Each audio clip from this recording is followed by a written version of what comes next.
The Motorsport Park sits across I-65 from the museum proper and, of course, the Bowling Green Assembly Plant. It's about 200 acres, give or take, and the primary attraction, of course, is the 3.2-mile racetrack that takes up most of the acreage.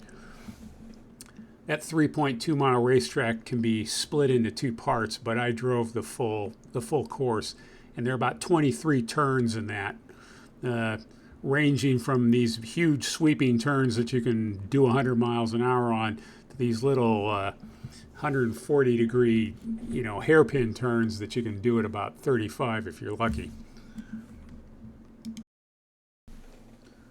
Since I was there about 2 years ago, they completed this new building that's very impressive.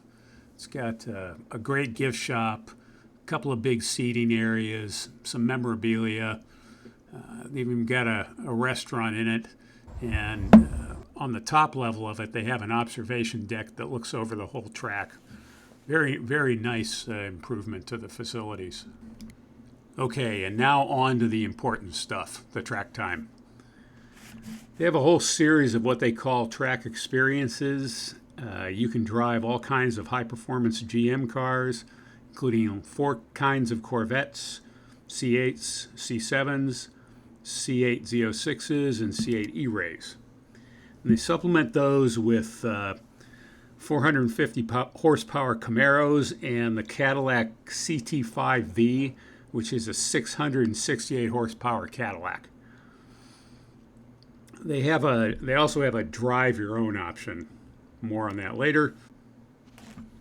The first one of these experiences that really interested me was one they call mid versus front, where you drive a C7, the last of the front engine Corvettes, and then a C8, the first of the mid-engine Corvettes. I was really interested to compare the two. I started with the C7 Corvette, and that, of course, seemed very familiar to me because that's the one I drive all the time and have had one out on a track already, so there were no surprises. And away we go.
And now on to the C8.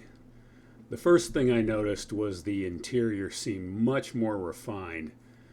Not quite the jump between the C6, which I've driven, to the C7, but a very noticeable upgrade. The big difference was its behavior on the track. The C8's mid-engine configuration is most obvious in its performance in the corners, while the C7 always feels like the back end is going to let loose when you approach the limits of its cornering capability in the turn. The C8 is much more docile. It's completely neutral as it slides into a corner. The other noticeable difference is its ability to transfer the energy to the rear wheels. If you noticed in the previous C7 video, the StabiliTrak was frequently engaging to keep the back tires from exceeding their traction limits. That was completely gone from the C8. But enough of the blah blah blah, on to the track video.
And now for my last track experience at the Motorsport Park, the Drive Your Own. I'm a little disappointed because I had a GoPro malfunction and couldn't record the video, but the photographer got a few good shots. My C7 handles very much like the rental C7s, except of course with the addition of 160 horsepower over the stock version. It was a real hoot to rock it down the straightaway with all that additional torque pushing you back into the seat. All in all, no matter which package you choose, the Motorsports Park is a blast, and I'll be back next year, maybe to try out the Z06 and the E-Ray.